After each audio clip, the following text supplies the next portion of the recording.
Assalamualaikum warahmatullahi wabarakatuh. Perkenalkan, saya Arum Fitriani, mahasiswa pendidikan profesi guru dalam jabatan kategori 1, gelombang 2, tahun 2023 LPTK Universitas Palangkaraya, program studi pendidikan biologi dengan nomor peserta 2017522770. Pada hari ini, Senin tanggal 4 Desember 2023, saya akan melaksanakan uji kinerja praktik pembelajaran di SMA Negeri 1 Buntok. Praktik pembelajaran ini saya laksanakan di kelas 11 MIPA 1 dengan materi gangguan sistem sirkulasi menggunakan model pembelajaran Project Based Learning.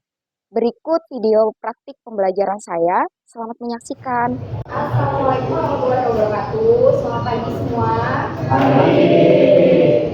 Bagaimana kabarnya hari ini? Ya, baik. Sebelum mulai pembelajaran pada hari ini, ada baiknya kita mengawali kegiatan pada hari ini dengan doa bersama. Saya minta satu orang untuk memimpin teman-temannya berdoa di depan. Keisha bisa maju ke depan. Baik, sebelum kita memulai pelajaran kita pada hari ini, marilah kita berdoa bersama yang baik kita masing-masing. Doa mulai. Selesai? Ya, sebelumnya ada yang tidak hadir hari ini? Hadir semua. Oke, baik. Jadi sebelum memasuki kegiatan pembelajaran, ada baiknya kita mengingat kembali materi pada pertemuan sebelumnya. Jadi ada hubungannya dengan materi yang akan kita pelajari pada hari ini. Nah, pada materi di pertemuan sebelumnya itu kita mempelajari tentang bab sistem sirkulasi, khususnya pada submateri apa kemarin, ada yang ingat? Kemarin iya, komponen penyusun darah, terus apa lagi?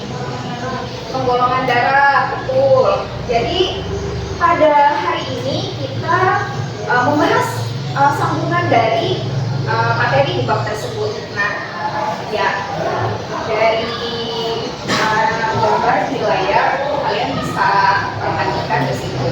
Kira-kira kalau disuruh menebak fenomena apa, kejadian apa, atau informasi apa yang bisa kalian dapatkan dari gambar yang kita ikat tersebut.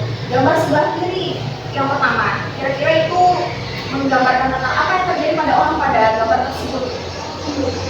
Apa yang terjadi? Ya.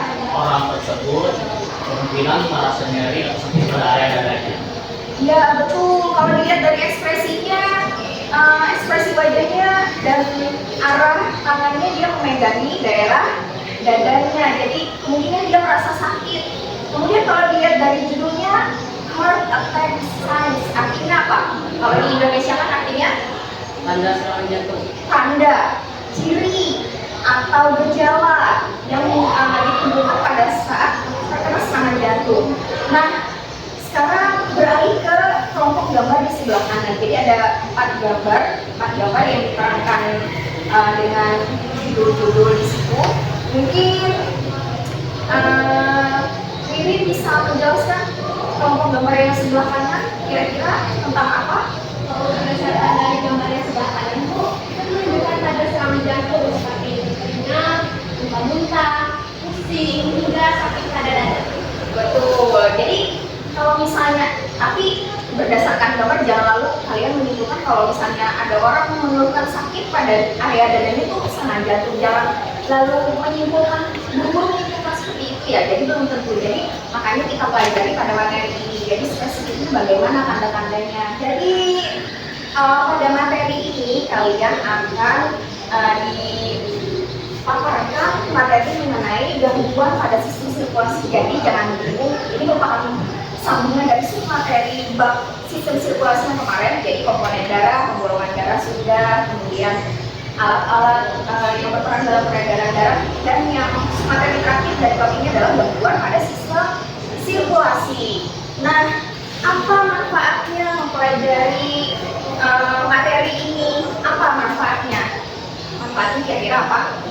Kalian akan dikenalkan berbagai macam gangguan, kelainan, atau penyakit yang kira-kira bisa berpotensi menyerang pada sistem sirkulasi. Kemudian nanti kalau misalnya pada kehidupan sehari-hari kalian menemui atau mengalami sendiri atau orang terdekat yang sedang terkena gangguan salah satu penyakit yang menyerang sistem sirkulasi, kalian tahu cara mengatasinya atau pertolongan pertamanya bagaimana. Jadi itu salah satu manfaatnya. Selanjutnya di kegiatan pembelajaran adalah saya akan memaparkan tujuan dari pembelajaran kita pada hari ini.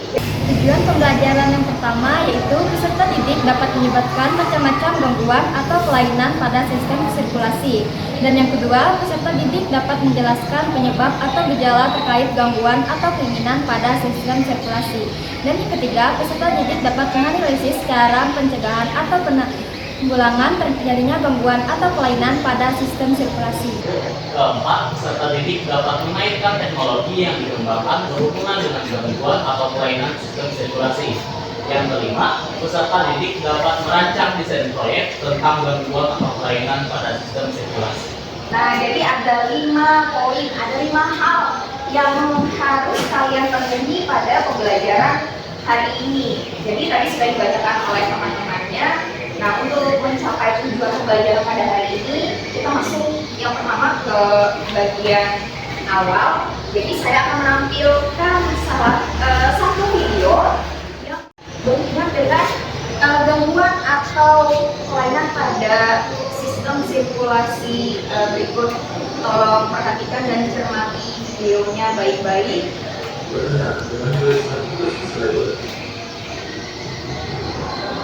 Penyebab kematian satu dunia adalah A. Alzheimer, B. Diabetes, C. Penyakit jantung, D. Kanker. Jawabannya adalah penyakit jantung. Menurut data tahun 2000 hingga 2019 dari WHO, penyebab kematian nomor 1 di dunia adalah penyakit jantung, dan 4 kematian terjadi akibat serangan jantung atau stroke. Jadi, apa itu serangan jantung? Apa penyebabnya? Bagaimana tandanya dan kalau pertama pada serangan jantung? Dan membantu menyelamatkan mereka. Iya, baik. Dari tayangan video tadi, kira-kira kalau misalnya kita menjawab atau menjelaskan informasi apa yang bisa kalian peroleh dari tayangan video tadi, boleh angkat tangan yang mau mengemukakan pendapatnya. Penyebab kematian nomor 1 di dunia yaitu ada penyakit jantung dan stroke. Ya, baik. Ya, baik. Terima kasih Alki. Ada lagi? Ada lagi? Ya, Serangan jantung disebabkan oleh beberapa faktor seperti hipertensi, begadang, dan juga diabetes, dan juga ada faktor stres. Oke, boleh. Terima kasih Dede. Jadi, salah satu yang dibahas pada materi ini adalah materi sistem sirkulasi. Salah satu penyakitnya adalah contohnya tadi serangan jantung. Nah, untuk lebih mengetahui, lebih memahami, lebih mendalami, kalian menggali informasi penyakit apa lagi yang bisa menyebabkan gangguan, serangan atau kelainan yang menimpa pada materi gangguan sistem sirkulasi.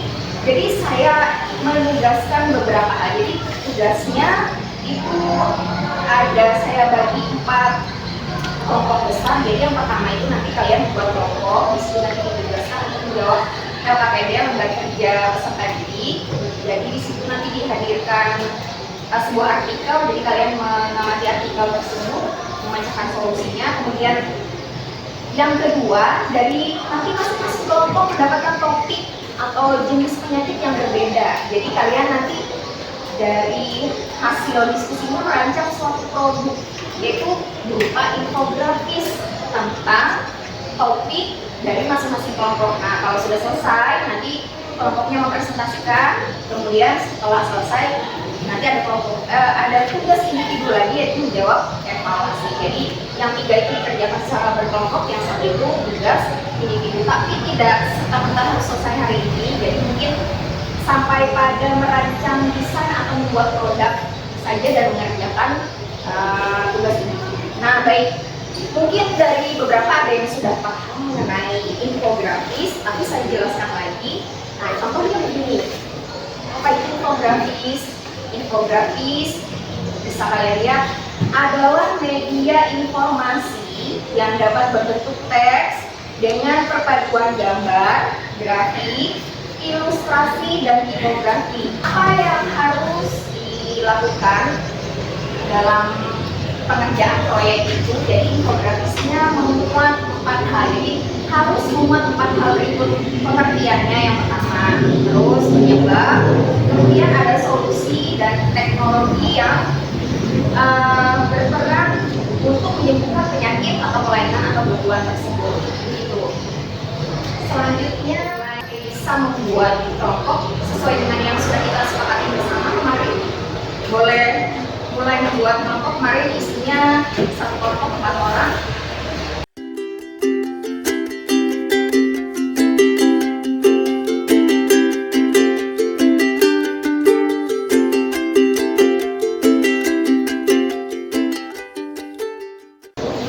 Sudah berada di kelompoknya masing-masing? Sudah ya? Oke, baik. Kalau begitu, saya akan membagikan LKPD, lembar kerja peserta didik, untuk masing-masing kelompok. Di sini ada tersedia petunjuk pengerjaannya. Jadi ada 2 hal yang harus kalian kerjakan pada LKPD ini. Jadi LKPD-nya ada 2. Jadi yang pertama itu adalah tadi diberikan satu topik atau wacana, jadi nanti kalian berdiskusi. Kemudian LKPD selanjutnya itu adalah petunjuk pengerjaan infografisnya. Jadi seperti itu ya. Oke, baik. Sekarang akan saya bagikan berdasarkan kelompoknya masing-masing.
Mulai presentasi hari ini, kita awali berurut saja ya, dari kelompok 1 ya.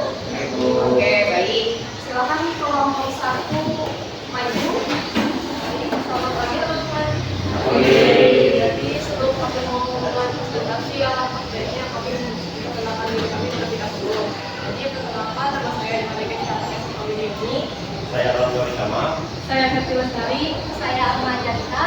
Jadi pada pagi hari ini kami akan mempresentasikan informasi tentang hipertensi. Jadi hipertensi itu adalah nama lain dari tekanan darah tinggi. Kondisi ketika tekanan darah berada pada angka 90/40 mmHg atau lebih. Sebagai salah satu penyakit berusaha saya hingga mendapatkan julukan the silent killer. Jika tidak segera ditangani, hipertensi bisa menyebabkan komplikasi serius seperti gagal jantung, penyakit ginjal, hingga stroke. Jadi, perkenalkan aku kita dari siswa dari kelompok ini. Nah, menurut pendapat kelompok 1, apakah bisa tekanan darah tinggi atau hipertensi diatasi dengan cara alami tanpa halusinasi?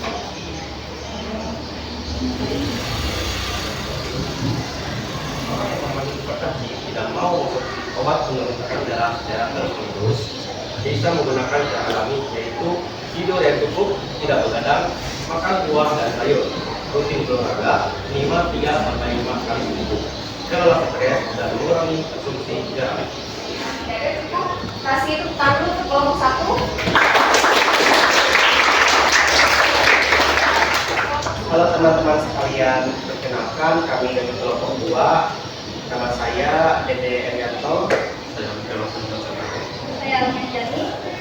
Ini kami akan mempresentasikan mengenai leukemia yang mulai dari kehamilan dulu. Yang pertama adalah pengertian dari leukemia. Leukemia atau kanker saudara putih umumnya terjadi karena produksi sel darah putih abnormal atau sel kanker. Lalu selanjutnya ada solusi pencegahan dengan menghindari berbagai faktor risiko dan penyebab seperti menghindari perpindahan makanan bahan kimia seperti benzena, hindari radiasi sinar X, hindari atau berhenti merokok, lalu segera periksa ke dokter bila merasakan perubahan atau gejala tertentu pada tubuh. Lalu jaga makanan ideal, mengkonsumsi makanan bergizi seimbang, pengobatan untuk mengatasi leukemia, di antaranya kemoterapi, terapi biologi, terapi target, terapi radiasi, dan transplantasi stem cell. Sudah. Oke, kalau sudah selesai, mungkin kelompok lain ada yang mau menanggapi dengan bertanya atau memberikan saran mungkin pada kelompok 2 dari hasil presentasi dan pemaparan proyeknya. Ada? Iya, boleh. Baik, perkenalkan nama saya Alma Jalika dari kelompok 1 ingin bertanya kepada kelompok 2. Jadi saya pernah mendengar pernyataan bahwa penderita leukemia itu sel darah putihnya memakan sel darah lain. Jadi bagaimana menurut pendapat kelompok 2? Terima kasih. Bagaimana kelompok 2? Baik, kami akan menjawab pertanyaan dari kelompok 1. Penyakit leukemia umumnya terjadi karena produksi sel darah putih yang abnormal atau sel kanker yang terlalu banyak, sehingga merusak fungsi sel darah putih normal dalam melawan infeksi. Sel kanker ini juga mengganggu kemampuan sum-sum tulang dalam memproduksi sel darah merah dan trombosit yang cukup untuk tubuh. Sehingga penderitanya pun mungkin akan merasakan berbagai gejala leukemia seperti anemia atau pendarahan. Baiklah, halo teman-teman. Selamat pagi. Kami dari kelompok 3 akan menjelaskan mengenai jantung koroner. Isinya ada pengertian, gejala, pencegahan, dan teknologi mengenai jantung koroner. Baiklah, takut nama kata sayang, maka perkenalkan nama saya Nazmi Maulana Ahmad dan rekan saya. Saya Grace Wanita. Saya Petrina Mirandi. Dan saya pakai secara Pardana. Jadi yang pertama adalah pengertian.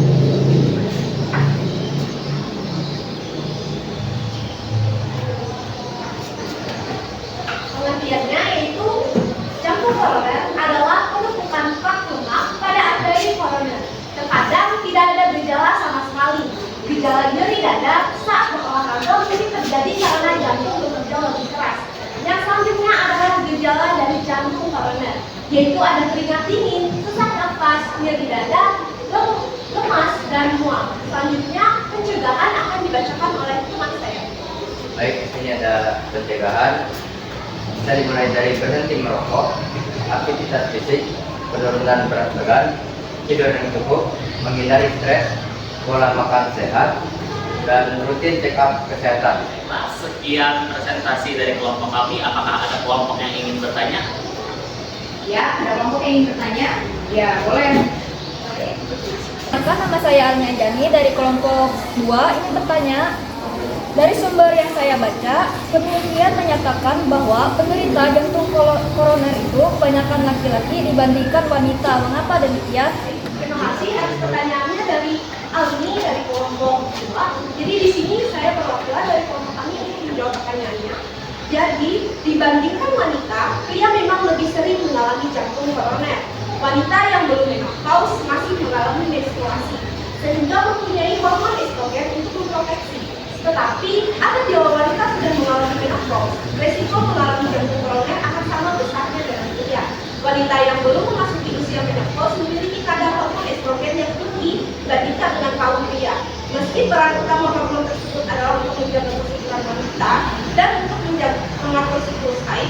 Tapi ternyata hormon ini juga berfungsi untuk melindungi pembuluh darah termasuk jantung.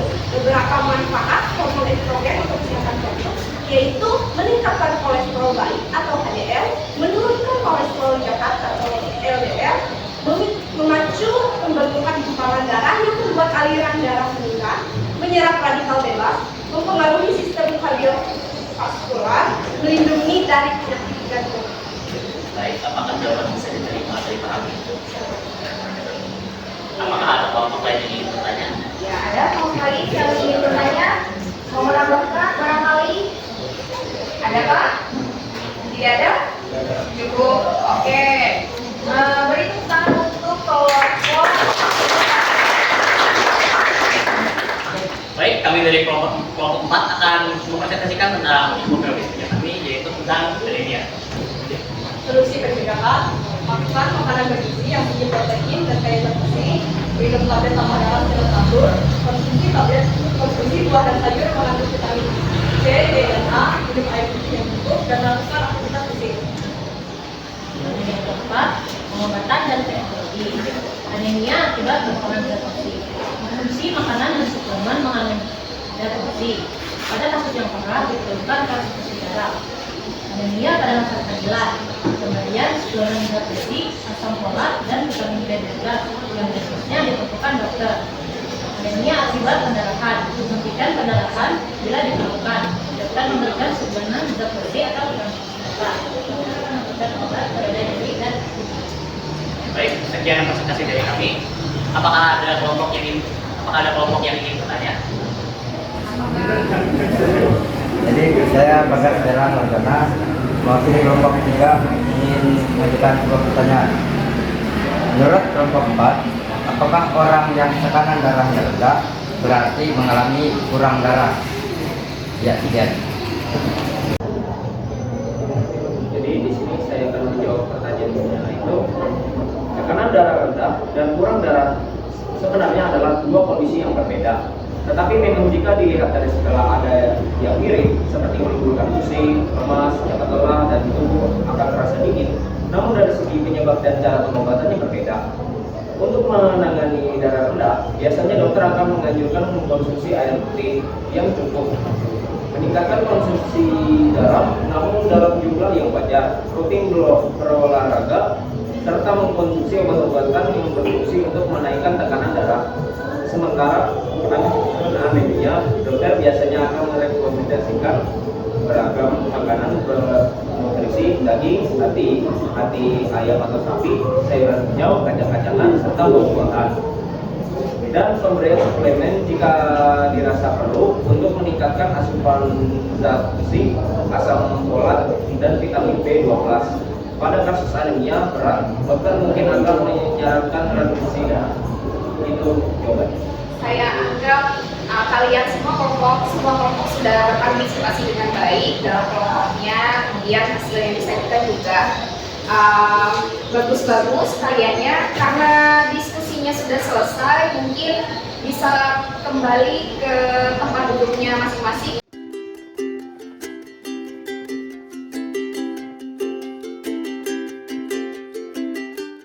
Nah, sekarang setelah kegiatan diskusinya selesai, mungkin saya akan memberikan sedikit penjelasan. Jadi tekanan darah rendah atau kurang darah itu beda ya, beda konsep. Kalau tadi tekanan darah tinggi disebut dengan hipertensi, kalau darah rendah berarti apa lawannya?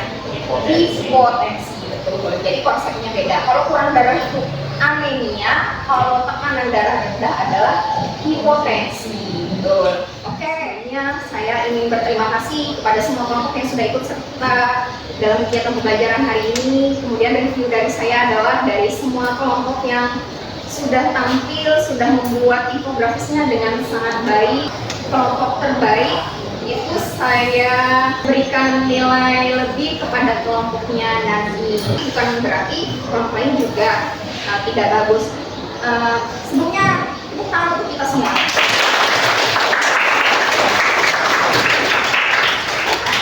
Tugas kalian adalah mengerjakan mengerjakan soal evaluasi, soal individu. Jadi linknya sudah saya bagikan di grup WA kelas. Coba dulu dibuka Google Formnya. Sudah disubmit semua tadi? Sudah. Kegiatan pembelajaran hari ini kita masuk kepada kesimpulan. Jadi siapa di sini yang bisa membantu saya menyimpulkan pembelajaran hari ini? Jadi dari kita mempelajari gangguan sistem sirkulasi adalah supaya kita mengetahui berbagai macam penyakit gangguan sistem sirkulasi, dimulai dari gejalanya, cara pengobatannya, dan cara pencegahannya apabila ada yang sakit pada sistem sirkulasi tersebut. Cara kita menjaga atau memelihara kesehatan sistem sirkulasi. Yang pertama, makan makanan yang sehat dan bergizi, menghindari junk food, serta menghindari rokok dan alkohol. Baik, itu tadi kesimpulan. Jadi kesimpulan yang bisa dirangkum dari pembelajaran materi tentang gangguan sistem sirkulasi tadi diantaranya adalah kalian bisa mengetahui apa jenis-jenis penyakit, kelainan atau gangguan yang biasanya dialami pada sistem sirkulasi. Terus penyebabnya karena apa, penanggulangannya, pengobatannya seperti apa. Kemudian tadi kata kita untuk menjaga sistem sirkulasi kita tetap sehat tadi dengan mengelola gaya hidup yang baik. Jadi tadi jangan bergadang, yang cowok jangan suka merokok, terus mengelola stres dengan baik. Bagaimana caranya mengelola stres dengan baik? Cari hobi yang kalian gemari yang arahnya ke arah positif. Jadi pesan kalian mengenai pembelajaran hari ini, materi tentang hari ini bagaimana? Menarik. Ada yang bilang mudah, ada yang bilang susah, ada yang bilang menarik. Jadi itu materi gangguan pada sistem sirkulasi maksud saya. Jadi kurang lebih seperti itu Pak pahamnya. Jadi kalau misalnya ada hal yang masih kurang jelas atau belum dipahami bisa diulangi lagi materinya di rumah. Baiklah, kita sampai pada akhir dari kegiatan kita. Pesan saya jangan lupa untuk mempelajari materinya di rumah. Kemudian di pertemuan selanjutnya kita akan memasuki bab baru, itu tentang sistem pencernaan minggu depan. Jadi boleh sambil dibaca-baca materinya di rumah. Untuk mengakhiri pembelajaran pada hari ini, sebelumnya kita tutup dulu dengan pembacaan doa sebelum diakhiri dengan pembelajaran. Saya minta satu orang lagi ke depan untuk mewakili teman-temannya memimpin doa. Ya, Dapi, boleh maju ke depan? Teman-teman, sebelum kita menutup kegiatan pembelajaran kita pada hari ini, marilah kita berdoa menurut agama dan keyakinan kita masing-masing. Doa.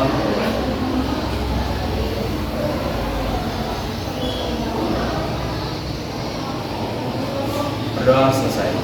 Baiklah, sekian dulu kegiatan pembelajaran hari ini. Saya akhiri. Wassalamualaikum warahmatullahi wabarakatuh. Selamat siang.